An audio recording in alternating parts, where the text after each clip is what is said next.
Welcome back. Thanks for tuning back in. This is Steve McGrath, and you're listening to Beyond the Helmet. Now, in this week's episode, you're going to be listening to Vlad Ducasse telling you his story.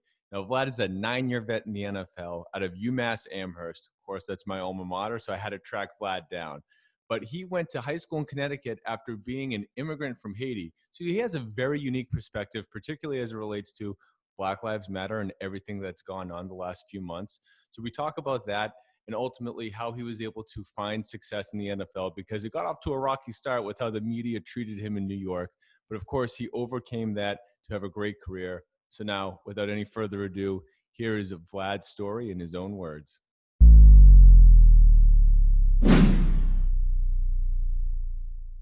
Vlad Ducasse, comment allez-vous, man? How's it going? Très bien, je suis bien. Comment allez-vous? All I got is merci beaucoup. After that, that was. That'll work too. That'll work. Well, man, like I told you before we even started here, you and I were at UMass at the same time. Not that we necessarily crossed paths with there being 30,000 people there, but certainly knew who you were before your career started. And, a decade plus later, I appreciate you taking the time so we can have this conversation. Yeah, no problem, man. It's a pleasure. Now, 2020 has been the craziest year ever. So, I mean, between things having to do with racial tensions, having to do with COVID, aliens are going to be coming next week, I'm sure. Just starting with COVID, if you were about to get ready to play another season right now, what would be going through your mind just in terms of health? What's the league doing, the team doing to make sure that we're healthy? I mean, would you even want to play if you were in the prime of your career? I mean, at this point, it's kind of tough because, I mean, I've been so used to playing like every year, so it's like, and I'm assuming the same thing for any other athletes. They'll be ready to have a season, but now it's like, but just knowing in your mind that there's a high risk of getting exposed.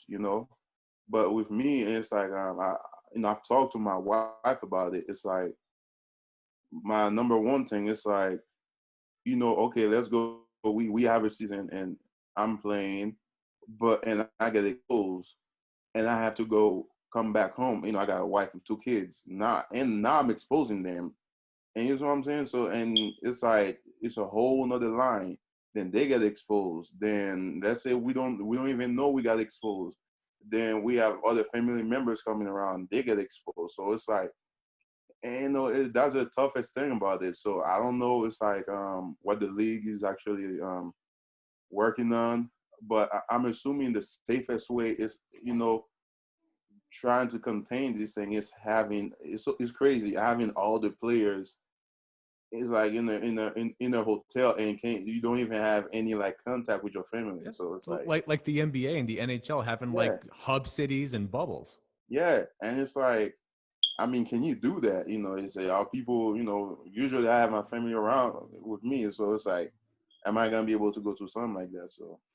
And you just got to imagine that if, let's just say that it's your wife that gets it and then you get it and then you Yeah, go it's to the the other locker way room around. and now 15 people on the team got it because everyone's, I mean, it just is set up that it's going to be very hard to actually have a season without something going completely haywire. Yeah, I think the same too. Once the season start, but I think they probably getting ready for that if the season start, and as soon as something goes down, they're just gonna like, they'll probably see how it progress and they'll probably just shut it down. So let's just say that a lot of guys don't want to play, and now the NFL is looking for guys to play. And it's like, hey, Vlad Ducasse, is he still in shape? That phone call rings. What's happening? I mean, I don't think I'll do it. I wouldn't do it. Yeah, I have, people I play against, former teammates, they're not trying to play. I mean, there is a reason why they're not trying to play. Yeah, you know what I'm saying? You get a phone call, or it was like, yeah, man, you're about to get paid for this, getting paid for that. But at the end of the day, it's like your health is most important. You know what I'm saying? There's a reason behind why, so Definitely. you need to do it. So if COVID's one big piece of what everyone's thinking about, everything that's related to Black Lives Matter, you know, I'm really looking forward to having you on because of your background being an immigrant to this country. I mean, Yeah. it's not until you're a teenager, if I have that right, that you come to Connecticut from Haiti. Yes. What's been your take on everything that's happened this past year, and even just your whole life experience? What has been your thoughts with everything that's been talked about in the last couple months? I mean, it's been crazy. For me, it's just been crazy. It's just been I mean, this whole thing, going on, especially, Black Lives Matter. This thing's been going on for so long, but now it's like it's the fact that with COVID and everybody's home. I mean, I probably could say like before this thing's been going on and nobody's been paying attention, but not everybody's home. And with COVID, that's one thing. Everybody's home, nobody's working, nobody's doing anything. So it's like there's a lot of reflection going on, And it's like, and now it's like, and the issue came up again, and not everybody's watching. It's just in a big stage, and it's like, and now really, and you seem like, and you listening to other people talking, you see like how they feel. But, and I mean, there's so much stuff playing, so many parts playing into it, and you have now people had enough about it, and it's like they're speaking out, they're talking, and it's like, it's just, I mean, unfortunately, it's like, I mean, as crazy as it sounds, but it took like a pandemic for this thing to really like hit people. Oh, this thing is really going on. So, but I mean, with my background, I'm Haitian, and it's like, I mean, as crazy as it sounds, but, and I'm not taking anything away, but we have stuff like that going on in Haiti too, and it's like just before that, I don't know if you know, like Haiti had this huge thing going on where it's like, the people, they were rioting, burning stuff all over, and because the people, they wanted the voice to be heard, and it came down to like, the cops and the military, there was like a lot of gunfire, it was crazy, down there. But then again, to the pandemic to have, so everything can cool off in Haiti, so it's like, so everybody can really sit down and reflect. And now we know with Black Lives Matter, and it's, I mean, the message is powerful, it's strong, and the only thing is like people, some people not really like, some people are saying, but you cannot say Black Lives only matter. It's not only Black Lives, but I don't think that's what the message is. Like, you know, yes, everybody lives matter, but don't forget about us, Black Lives people. Black Lives Matter too. Just don't forget about us. If you see some happen, like hold somebody else accountable. Don't put us in the back burner and just forget about us. And I think that's what the message is. But then again, you don't, and it's like, other people, they coming out, it was like, well, it's not only Black Lives Matter, it's not only Black Lives, so it should be all life matter. But I don't think that's what the message is. And there are people actually saying no, only Black Lives only matter, and we can't do that. We are one race, the human race. We are put on earth for a reason, all together, because we can coexist with each other. So I mean, that's all I really gotta say about it. And it's just like, I'm actually taking an African American class, trying to educate myself more. I mean, that's actually my major, but it's like the stuff that I'm learning from that class, and it's like, and, you listening like with the concept, everything. It's like which makes a lot of sense, but it's a way, like I'll tell people, educate yourself, educate yourself, so when something come up, how to handle it. So yeah.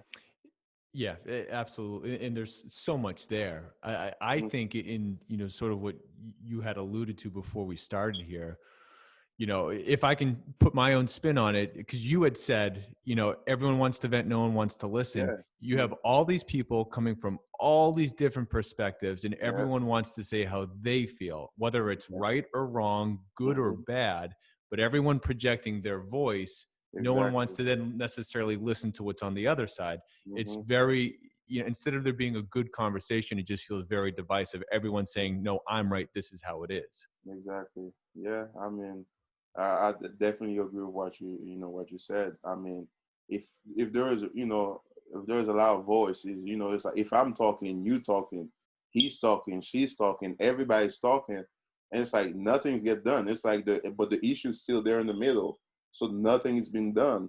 But the only way to resolve the issue is like for us to have that one voice. It's like once you have that one voice, you can really attack the issue. And with this, is I think it's mostly like as crazy as it sound, it's like we have, and that's why I believe like we really have to educate ourselves. We have to educate ourselves to be able to have those uncomfortable conversation. Just because it's uncomfortable doesn't mean it's a bad conversation, but it's uncomfortable because we just not used to having those type of conversation. And if we can have those conversation, I think stuff will be better. But it's like, but then again, I can have my opinion. Somebody else will have their own opinion, but I have to respect their opinion, and they'll have to respect mine. So I mean, it's crazy. It's just a give and take relationship. You just gotta find a middle ground. Definitely. Yeah. So if I were to tell you, hey man, I have a magic wand, you can take this wand, and with that, what would you have done to this to actually make some progress here? Because you seem very level headed about it. You're willing to listen. You want to talk about it. What do you ultimately want to see, if you could just have it your way? I mean, for me, it's like maybe a couple years ago, my answer would have been different. Well, now I have a son, I have a daughter, and I'm thinking about their future. I'm thinking about their generation, and I also have my church, and I'm very involved with the youth, and I see how they react. And the only thing I'm seeing with the youth, which is gonna lead me to the question you just asked, it's like, however, we people act out there. It's like whatever they see other people do, celebrities, people that have a platform, whatever they see them do, they think it's okay for them to do it too. So the message has to be positive, and it's like, and just thinking about those kids, the youth coming, because it's like, I mean, yeah, I'm in my 30s, but doesn't mean doesn't mean, oh, I'm old or I'm young. It's just saying that I'm in my 30s. Next thing you know, I'll be 40, and next thing you know, I'm on my way out, pretty much. I mean, I don't know when. Nobody know when they're gonna die, but eventually it's gonna happen. So I'm thinking about the future generation coming, and it's like, but I feel like we have the power to do something now. And if I mean, the only thing I probably preach is like unity, peace, love. Just have that in front of everybody's, in in everybody's eyes, so they can see their worth, their true value. And with that, man, it's like if you have peace, love, unity. I mean, that's all you really need. So it's like if I could have that, just have that engraved, in everybody's mind. If you can't have that, you know your value, you know your worth, and your, I mean, the person next to you, their worth, and and at the end of the day, it's like you kind of leave something positive for the generation coming. Definitely. And it's Yeah. it's so easy to say, and to me Exactly. anyway, it feels obvious. Like, yeah, yeah, of Mhm. course, but for some reason, it feels like there's this valley between where we are and getting there. Yeah. And I don't know if that's just because how the media can spin things, but it's just like I feel though you kind of have to go through that dark time to come out the other side, get to the light at the end of the tunnel. And at Yeah. least now it feels like we're taking steps there to actually get to a place where there's a little bit less hate. Yeah. I mean, crazy. You just said that. It's like, I mean, you probably heard that saying. You have to get to the storm to get to go to the storm to get to your destination. So Yeah, we have to get to this storm now, so we can really get to where we're gonna go together. To get to our destination. So I mean, hey man, at the end of the day, it's just like, as crazy as it sounds, it's like yeah, all those stuff are coming up now, but I rather it come up now, you know, than I having my son and my daughter deal with it. If we can do something about it now, let's do it now. So, the future generation doesn't have to deal with it. So, Absolutely. yeah. Well, I know that we're not going to figure this out, you and I, tonight. So No, it's I very hope simple. anyway that this helps move the conversation forward, even if it's in the smallest, if it's a drop in that ocean that we have to get through. Oh yeah, definitely, definitely. I But believe so too. just going back to the Haitian part of your story, man, Hmm. for you to ultimately be sitting here, you went through more than what most, particularly the average person, would ever see. Having to move. I believe it's with your uncle. I mean, it certainly wasn't your whole family that moved from Haiti to the U.S. But can you just sort of walk me through what it's like to be an immigrant? I don't know how good your English is at that time, but like how ultimately do you make it through high school where you're even thinking about playing a college sport? So I moved here in 2002. It was my brother and I. So my dad, my dad is very high on education. I mean, my dad went to like my dad. I can like I was when I was in school in Haiti. My dad was actually going to law school, and he's not even a lawyer. He was just going to law school to educate himself. And he's and that's his thing. And it's like those old Haitian, parents. Like I mean, a lot of people, other Haitians, they could probably relate to it. It's like they are very high. I mean, you go to a Haitian household, they are very high in education. They truly believe if you don't have any education, I mean, you'll be nothing in life. That's the thing, that that's what I grew up on. So we moved here. The plan was for us to actually, come in the state, moving with my uncle. My uncle was already established in the state. We're actually on Stamford, Connecticut, and it's like the plan was, if you can get like if we can get to your university and have that degree, and he did. I mean, which is a lot of Haitian do believe too. It's like you have that degree from a university in the United States, which makes you like, and when you go back to your country, and it's like, I mean, it's a huge accomplishment. Oh yeah. So I think that was a mindset that my dad had, but unfortunately, he ended up working another way because when I came here, they actually moving with my uncle started going to high school. I think I was 14 at the time. They actually so the crazy thing is like the school system in Haiti, and I've said that to people before, and they actually laugh at me. They don't believe me. Our school system in Haiti is way advanced with the school system here. Cause like when I got here and the stuff that they actually gave me a test to see where they could place me to see where I was, and they actually put me as a sophomore. As a sophomore. So by the time I was 16, I was a senior, just about to turn 17. So I only had 3 years. I mean the language wasn't well, school system in Haiti. I had to take an English class, I had to take a Spanish class, and I was already taking calculus. And it's like so when I moved here, yeah, the English wasn't like 100%, but I knew like I could read and understand what was asked of me.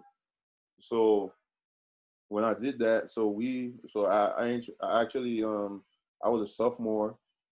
My brother was, and they ended up putting him as a junior because he's a year older than me. And I mean, and my brother ended up graduating within like I think 2 years. He went junior. He was a junior. He was a senior, and he graduated. So the crazy thing with me is like my sophomore year came. I didn't do anything. Just going to school. I mean, I was high in sport. I mean, I love sports. My basketball was my sport, and I actually went. I actually tried for the basketball team, didn't make it. So then my junior year came, and I went from 225 pounds to 275. I was 6'4", 275. Then I had my high school coach Kevin Jones. I mean, he saw me and he was like, "You should be playing football." I was like, I'll give it a try, you know. Then went out for a practice. I went out for a practice. I actually liked it. So from there, they had me playing. They had me more on the defensive side as a D tackle.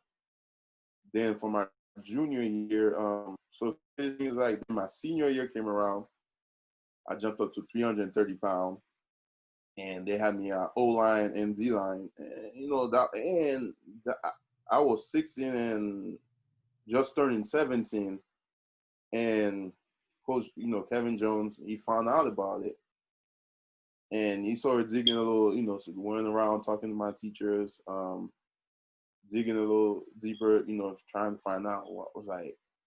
I mean, this kid, you know, like he knew my whole background from Haiti, and that was my first time, you know, playing the sport. And he said was like, and he came out to me and was like, well, you still need some credits left over in high school, you know, but so the whole idea was like, if I wanted to, you know, after the season, I could actually leave and go, you know, go to college, but it wouldn't be for, you know, for football. It'll be like, okay, I'm going to college now. So I was like, if you give me if you give me 1 year, because you can actually stay in high school. I only had 3 years by this point in high school, and I was already a senior. And he was like, so if you give me one more year, and which will be my fourth year, I guarantee you will get a scholarship to go to college. I mean, I'm like, what? So I'm like, okay. So I went home, talked to my uncle. Like I said, remind you what I say. It's a Haitian household, man. It's like education is number one. And my uncle, it was like, it's like I already knew that was gonna be the reaction, because I walked home and I was scared to even mention that to him. I said, yeah, that's what they're thinking about doing. You know, I really want to play football. And it was like, I mean, like my uncle just went on and on. Don't forget why you came here for, to do this, to do that. And he just started going on and on and on. And I was like, all right, we're not going nowhere. So I called my dad, explained the same thing to my dad. And my dad was like, I mean, do you trust them? You know, I was like, yeah, I do trust him. I do trust my coach. You know, and it was all right, but you know, he reminded me again, education number one. Then you know, I then was all right. They ended up letting me do it and do it. So then senior year came around. Right before my senior year, you know, those little spring practice we have. I went up to UMass.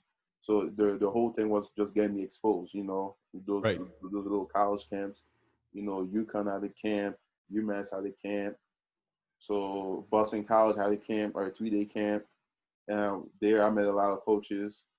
Then I met some coaches from UMass, and then they were having the camp. Then they had me come over there because they were happy how I did with the Boston College camp.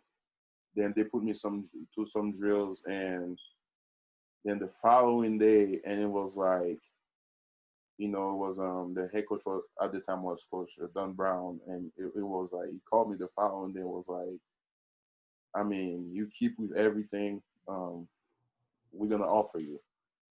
So and that was even before, you know, I don't even think it is actually even legal. That was before the season even started, and it's like I was like, oh, cool, cool. And you know, from there, it's like, I mean, I went to my season. Then what was the hardest part? It was like, damn, all the other colleges started coming around. I mean, Temple, you name it. I had offer coming in after offer. I mean, some school they even bother offer me because they thought it was like, I mean, I actually heard like, I think it was a school in Connecticut, a college, and they was like, yeah, we're not even about to offer you. They came to see somebody else, like, because we know you're getting big letter from other school. And I was like, but crazy thing is, like, I didn't know the difference between a 1A team, 1A football team and a 1AA football team. And UMass was a 1AA. And I was like, then I even got a letter from Nebraska. And I'm like, and my coach was like, yo, this is a big deal. And I'm like, okay, what's the difference? I mean, UMass is close at home. It's only a couple of hours right away home. And I was like, yeah, I'll just stick with UMass. But it was like, that's to show you I didn't even, like, I was involved in a sport that I didn't, like, I was still fresh. And it was like, there was a lot of stuff I didn't know. 1A team, 1AA team, Division 2. All I knew was, like, senior year was over, UMass had offered me. I was like, I just want to go to UMass. So, yeah. Yeah, that's wild. But Yeah. at what point does the NFL even enter your mind? I mean, you play right away as a freshman, and then the Yeah. last 3 years. I mean, you play every game at tackle, so Yeah. you're getting better each and every year. Mm-hmm. When do you start thinking like, hey, I might be able to not just get an education, but I might have this next step completely planned out for me? So, when I was in high school, I had I think it was around my senior year. They moved the football office to a little trailer in the back, or it's like by the football field. And so our head coach, Kevin Jones, he had this he had the VHS tape, like NFL like tapes, and we used to so my senior year I only had two classes. I'll just wake up whenever I wanted to wake up, go walk into school, and it's like, and when everybody else in school, I'll go up to the store, get something to eat. I was actually working in the store. Then, I'll go to class. Then I'll be done for the rest of the day. Then I'll go to a football office and just watch tape, like on football. And it's like, and I walked up to it was me and my buddy Alex Joseph. We both he was already there watching film. I don't know if he was skipping class or anything.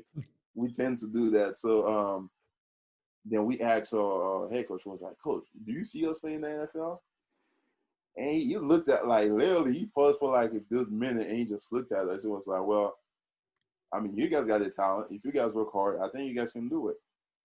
And then this thing is, I mean, I never told him that. This thing, just stayed with me. And so when I got to college, it was like, you have it's all of us freshmen. And all we talk about is the NFL, NFL, NFL, NFL. Everybody was like, yeah, man, I'm going to the league. It's like everybody was saying the same thing. Whether you had DBs, receivers, you had other offensive linemen like myself, and that kind of put that NFL mindset in my brain. Then and especially with freshman year started right away, but from the first day they had me going against like juniors and seniors D lineman, and but unfortunately, I ended up getting hurt. So it's like, so they I had to so they were actually thinking about redshirting me. But the crazy thing is that my line coach Brian Pacucci said, well, he's here for a reason because we want him to play. And I mean, that's the thing. I'm grateful for Coach Pacucci because he was like, he learned with me. It's like, it's not like going to the meeting room and just, he knew I was still fresh in football. Was like, I need as much reps as possible. So I think there was this one game my freshman year, and we were winning by like, I think we were playing William and Mary or Stony Brook, and we were beating them bad. I think it was Stony Brook, and Coach Pacucci looked at me and said, "Man, I'm not gonna redshirt you. You're gonna go in there and get some reps and get better because I got plans for you." I mean, I ended up playing like 3 or 4 games. Then, and that was my freshman year. I mean, my freshman year was like a roller coaster. I mean, I got into it a lot with, Coach Pacucci. I mean, he used to get after me, and it was like I had some bad habits, and he was just trying to break them, and he just knew how to do it. Then, and I had struggled a little bit too with the playbook, and I think it was like during I want to say it was like spring break, right after my freshman year. During that spring, we were in that spring time. I stayed up in school, and he called me over and just watching film with me. Within 20 minutes, he broke down the playbook to me, and I understood it, and that was it. And from there, it's like spring going into camp, just took over the left tackle spot, and that was it. And after he told me this whole time, he was trying to break me down so he can build me back up again. So it was like, Well, damn. that's why it kind of helped me. So that was pretty Oh, solid, yeah. it worked, right? I mean, from there, you just get better and better every year. I mean, Every you year. end up being one of the top draft picks to ever come out of UMass, going in the second round. I mean, what was that jump like going from UMass, small 1AA school at the time, to the New York Jets? I mean, not only is it a big jump in level of play, but you come in with expectations. I mean, when you're a high draft pick, Yeah. people expect things of you. So how did you just deal with jumping into being a pro? So I think so as I'm going to college, now it's like, my coaches start talking to me about, NFL, because I was so in love with college football that, I mean, in the back of my mind, I always had like, I want to play in the NFL, but it was like, I mean, it's so crazy. It's like, I ended up being an All-American in college, and I didn't find out till a week later. It's like, I mean, people will walk up to me and was like, "Hey, congratulations, man, you're All-American." And I'm looking at them like, "Huh? What?" It's like, hey, and to people that was such a big deal, but with me, it was like, I mean, you can ask all my friends like after practice, all going just watch tape over and over and over again, trying to like, man, I gotta do this better, I gotta do that better. You know what I'm saying? Then, and by the time I got my senior year, and it's like, I mean, even my junior year, my coaches were talking to me, was like, man, you should. I mean, you're gonna start getting some look at the NFL. And I mean, Coach Brown walked up to me my junior year, right after my junior year. I think it was spring practice. It was like he called me in his office, and he was like, I mean, with the way you playing, you're gonna be a third rounder, even maybe even a second. And I'm looking at him. I'm like, Coach, I don't know what you're talking about, but okay, I'll go with it. Then, and and my friends, they were like, man, they have you ranked, maybe going as a free agent, the 7th rounder. Yeah, ooh, that's something. That's still something. Then my senior year came around, then all the scouts started coming in the game. Then I was like, this is real. I mean, this is actually happening. Then from there, drafted drafted by the Jets as a 2nd rounder. And that whole process, going through that process alone was like it was like an out of body experience for me, because like I've never been up to that stage. And it was like, it's like all I knew was like just focus on what's in front of me. That's all I ever did, and let everything else take care of itself. Because to me, it was like, as long as I do my job, whatever they threw at me, as long as I do my job, you know, I'll be fine. But when I got put in that stage, it's like everything was so surreal for me, and was like, I think somehow along the way I started losing that.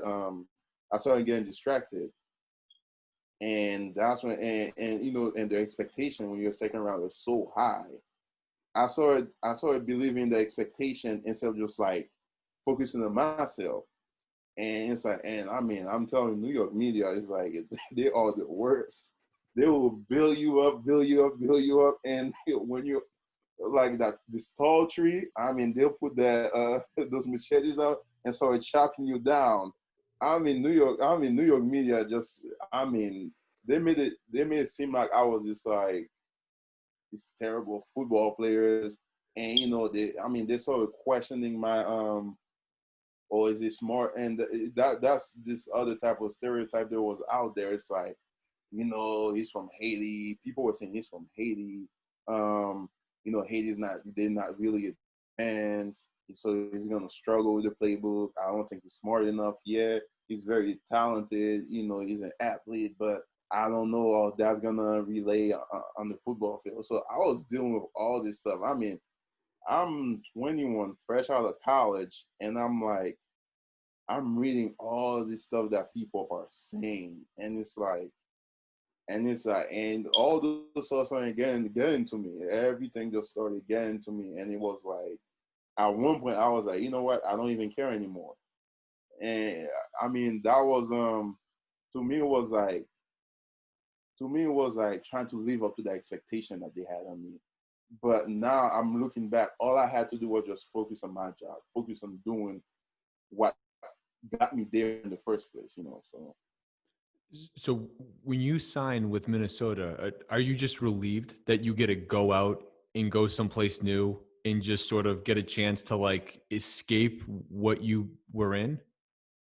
I mean, when I signed, so I did not. So for my first year with the Jets, second year, I mean, there was so much up and down. I mean, believe me, I mean, I love all my coaches. I mean, Rex Ryan is one of my favorite coaches. I mean, I like the fact that he kept it real with you. He never run me the wrong way, and somehow, some way, man, it's like he still believed in me. So it's like I'm getting, so it's like by the time I got to my fourth year, I finally earned that spot, that left guard spot. I'm starting, I'm in there, and it's like, I was I think it was the fourth game I got penalized twice, and it's like three or four, I don't know, it was three penalties. So it was like, and that was another thing with me. It's like when I play, I like the physical aspect of my game take over that I don't like, which is not good, but that was my mindset. And it's like, I get penalized for that.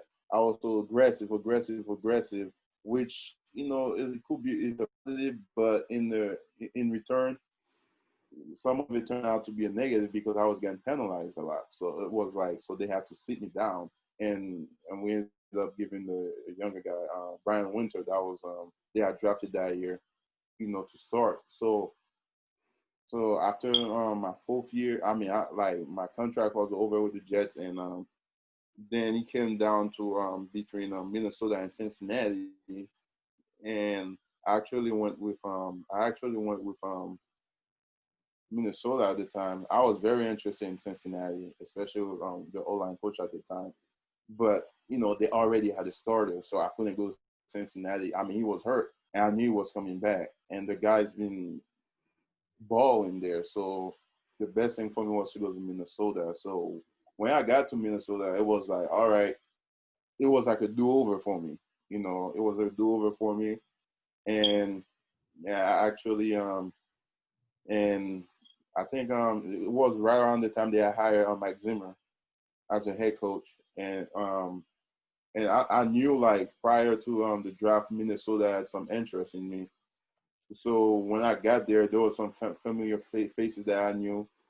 So it was like, it was like, all right, this is my do-over. Now this is I get a chance to really, like, those past 4 years with the Jets where I've, like, I've learned to mature. Now I've got a chance to really, like, show people that I'm not what they label me to be. So yeah, Yeah, yeah, and you go do that because those 4 years at the Jets. I mean, you go on to have 5 years after that. So yeah, how hard was it though to go Minnesota for 1 year, Chicago for 1 year, Baltimore for 1 year? I feel like it's a lot of moving. It's a yeah, lot of learning a new playbook and new coaches and new teammates, but also it's uncertainty. You don't know what happens after that year. You yeah, don't know, does my career end or does it continue? And yeah. luckily, you start and you play and you do well, each of those years. So you kept getting another contract. But Oh, man. how hard was that just for like, 4 years there, live in this like uncertainty? So I mean, I wouldn't say I mean, everything at this point was by fate. It was like all I can do, just control what I can control, and let the rest, up to God. So everything was to me was like from Minnesota. I got to play a little bit. I ended up starting like I think like 6, 7 games. But in the back of my mind, I was like, I mean, was I like the best player out there? I wasn't the best player out there, but I just knew like I did my job, and that was the number one for me. It's like as long as I do my job, as long as I get the job done, you know, and being able to show consistency. And that's one thing in the NFL. I mean, you being consistent at getting your job done.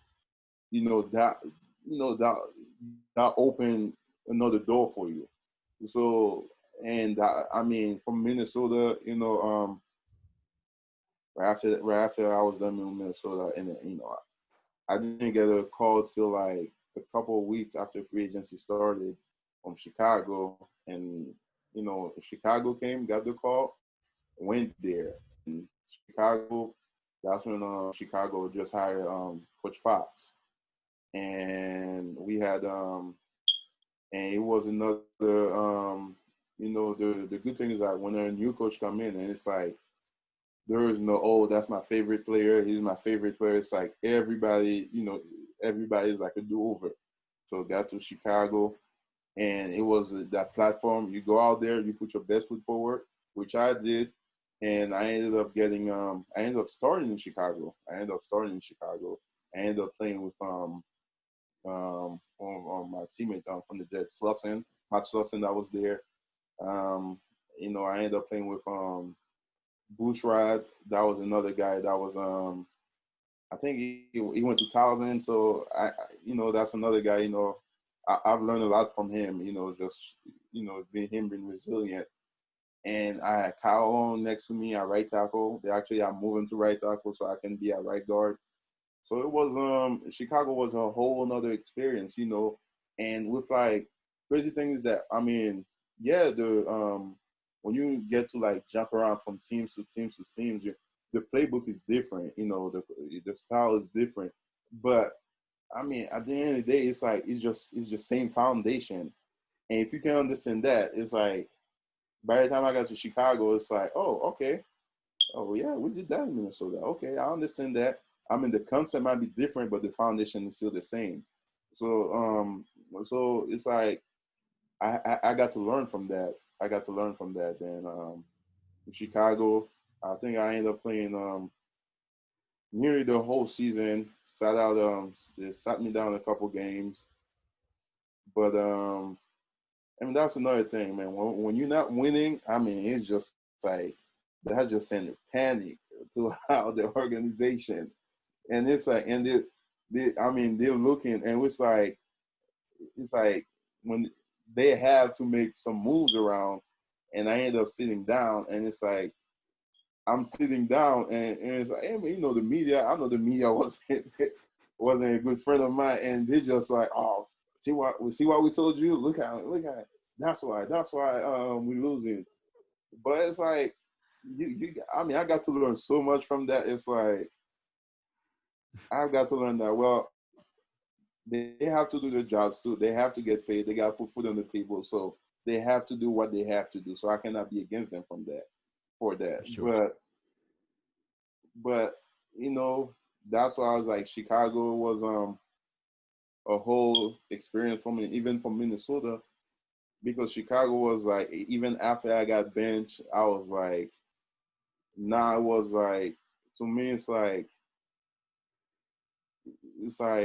I had to like instead of being like, oh, rah, rah, I got benched. I don't like this. I'm never coming back here again. I just, I had to like be calm about it.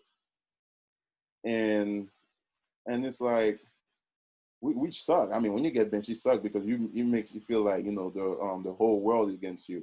But then again, I mean, I was so calm about it that, you know, I mean, I ended up playing after that year in Chicago, but I was so calm about it, which showed me, some type of all right maturity about myself.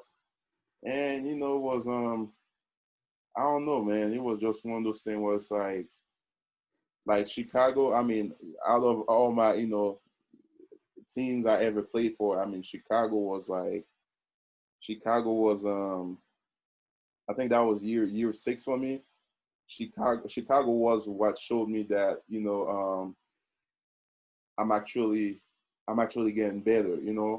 From Minnesota to Chicago. I mean, if you're looking at the tape, you see like I actually saw it myself. You see like okay, I'm actually getting better. I'm actually moving toward you know me being like that type of football player that I wanted to be. So I mean, and even though I learned so much, but Chicago was rough too because that was the year I actually lost. I actually lost my stepmom, my wife's mother, and I was real close to her. And it's like I think it was around December. It's like she actually came.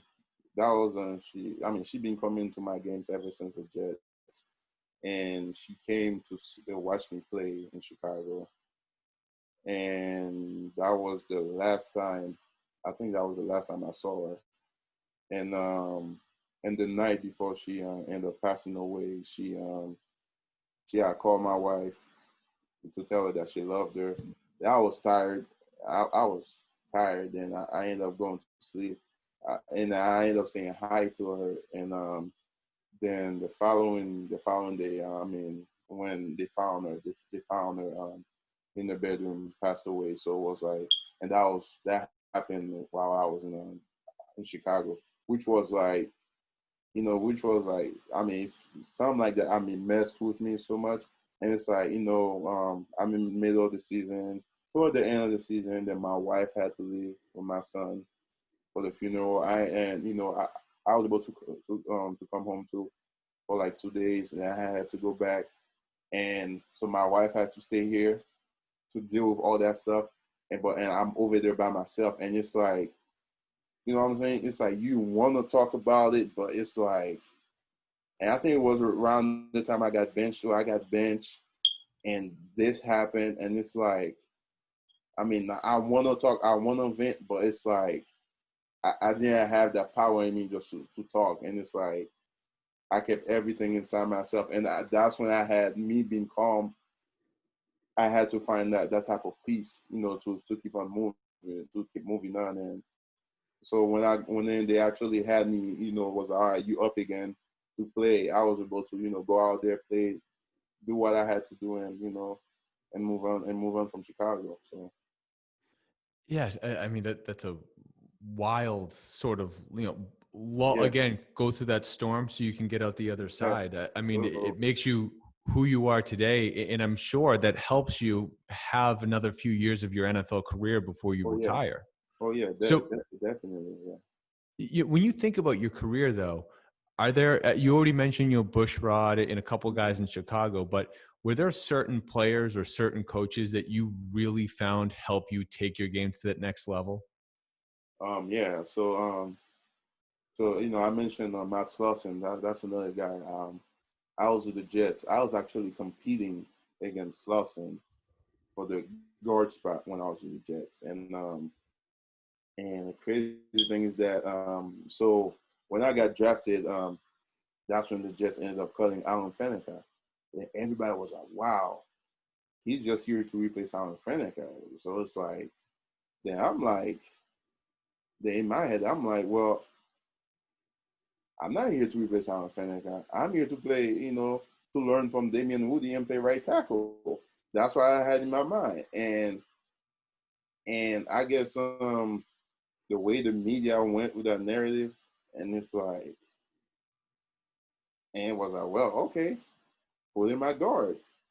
But yet you had Slauson that was already there, like learning under Faneca, so he was up to take over that spot. So they had me like compete with him. So Slauson wasn't happy about it. But you're a rookie, you coming in and you competing with a veteran that's been there learning, and it's like it's like me being a second round draft pick, and it's like, and the media made it seem like everything was in my favor to take over that job.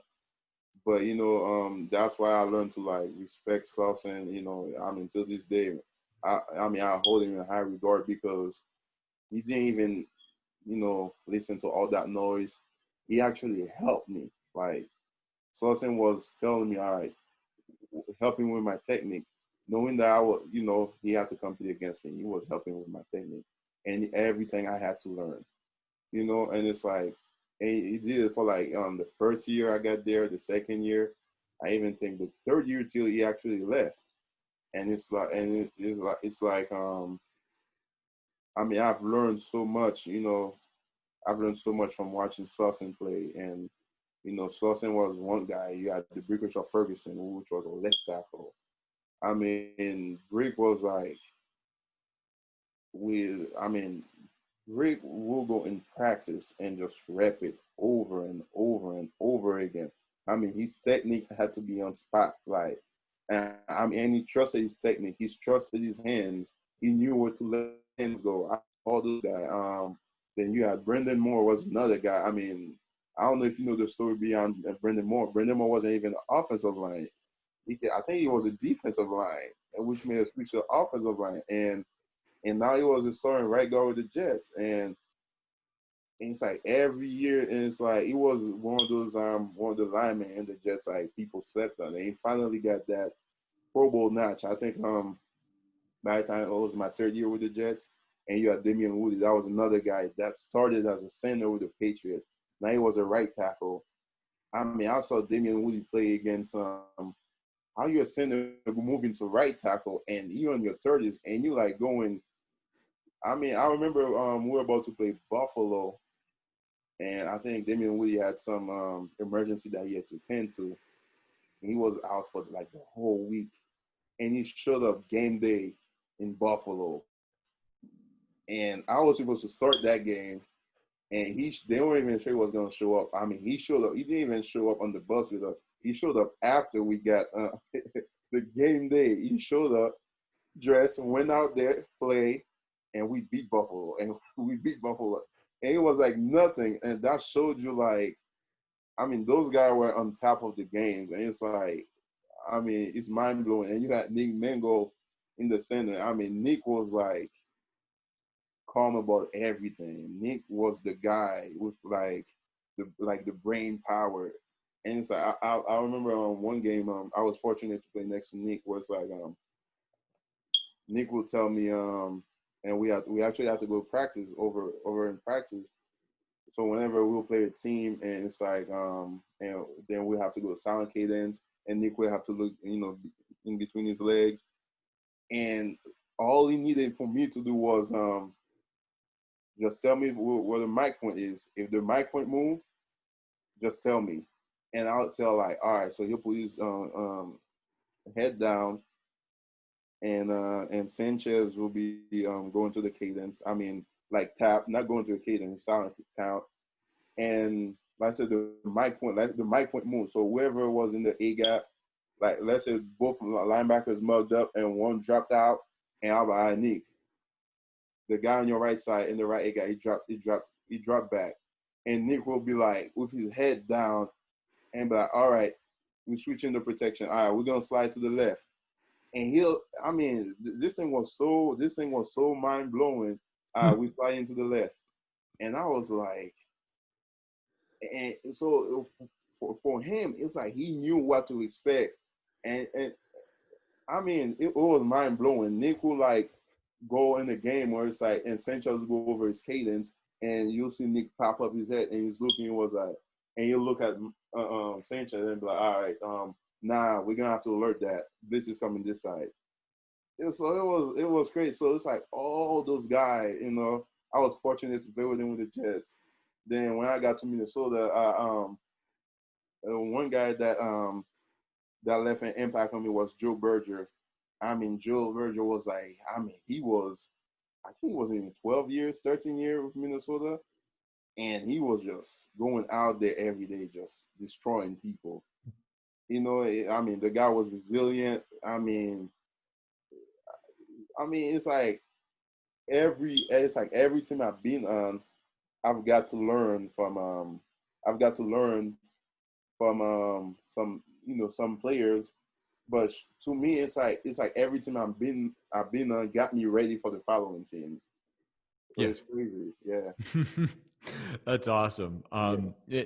I mean, just as we get close to wrapping it up now, Mhm. this is going to be year two of you out of the league. Yeah. In that time, you've re-enrolled at UMass to Mhm. continue your education, but I know also that you're looking forward to trying to stay connected to football in a Yeah. scouting capacity. So, uh, just do you mind speaking a little bit about like what your life is today and what you're looking forward to do in this next part of your life? So I mean, with me, it's like so I got done. My last season was I think 18. Then I was Buffalo. Then when I was 19, I got let go in camp. And so I mean, ever since that, it's just been I was actually trying to, get back to playing in 19, but I already knew that at my age, the possibilities. Maybe you get a phone call, then go into that year, and now I mean, 19 and 20 now, it's like, yeah, you've been out of football for like almost like a year now. It's gonna be you don't play football, it'll be your second year, but whenever at that age you've been out of football for a year, so I mean, you went from 50% to really 20%. So it's like your chances are getting lower and lower each and every day. And I've had that talk with my agent. It's like, and I told him, one thing that helped me with football, I couldn't rely on my physical abilities, my athleticism, but I had to watch a lot of film, which I really enjoyed because you could tell about people, what people were about to do. You picked up little stuff. You picked up body language. You picked up, so which is one thing that helped me a lot. So and that's what really helped me, keep playing that long, being able to show other people that you smart.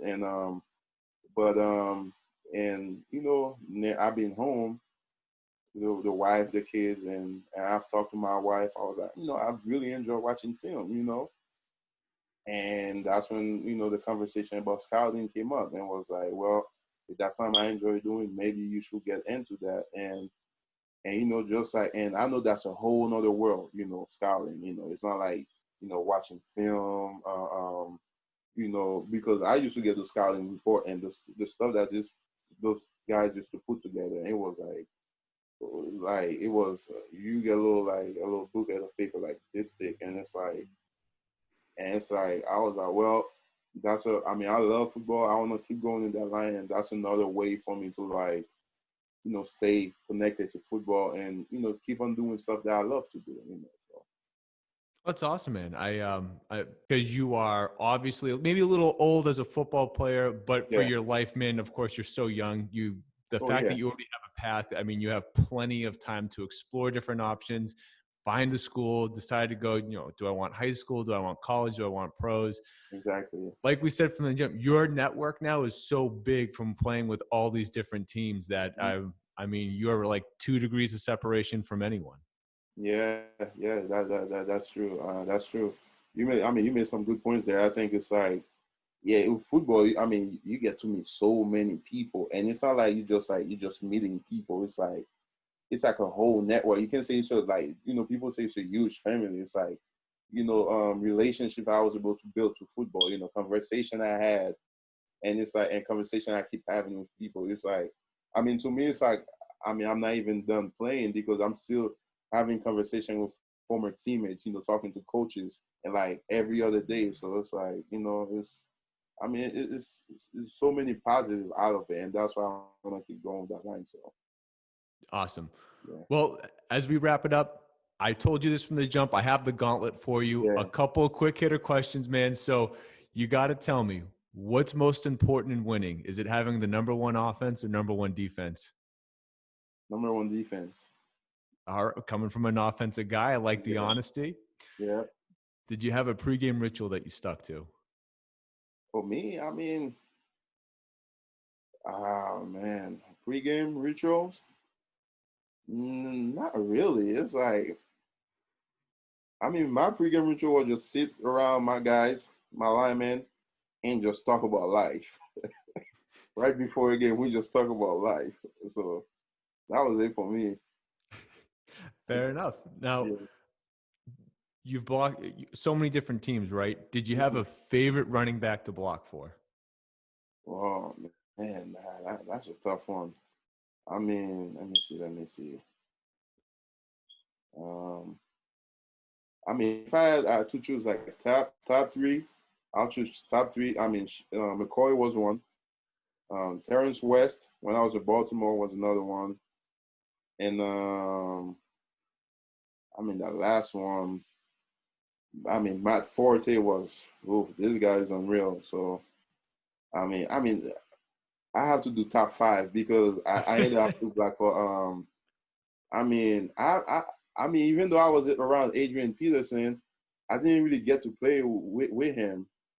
But I mean, he was a fun guy to be around. I mean, and then I had Jerry McKinnon. Yeah, he was a guy that was drafted that year. I mean, I think I'll probably go. Those are my top five. Yeah, Fair enough.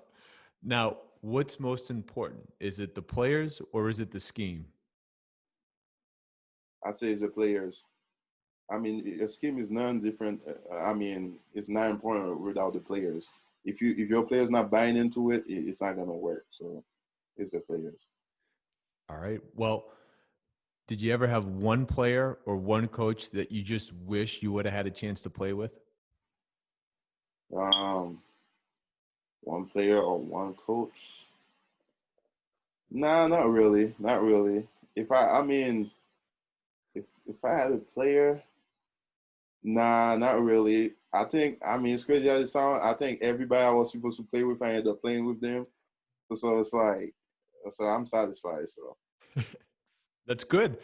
I just had one last question for you. yeah. And I know that this ran long, but just given everything that you've gone through and even just what's been happening the last few months, what's the best piece of advice that you'd give?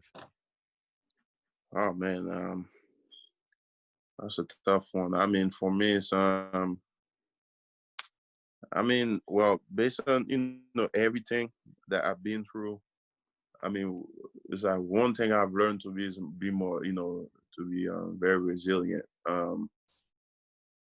Because I've been some up and down, playing football, but then again, I've learned a lot through football. I've learned that there's no such thing as a good experience or a bad experience.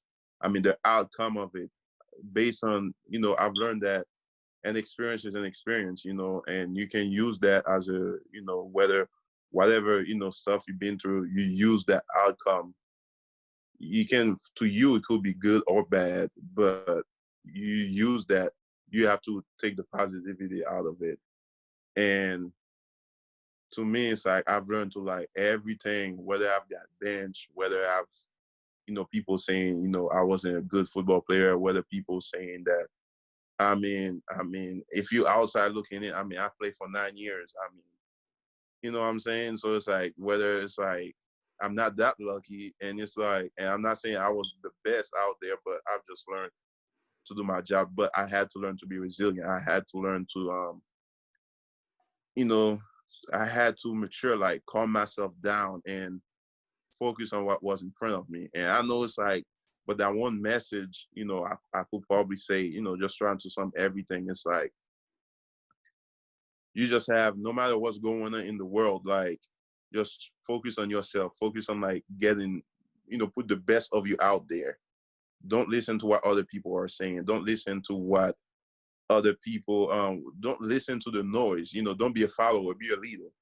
And, that's probably what, I'd probably say. So, Well, that's awesome, man. I think that yeah. that hits the nail right on the head. Hmm. Well, Vlad, I can't thank you enough for taking the time and dealing with some tech issues over there.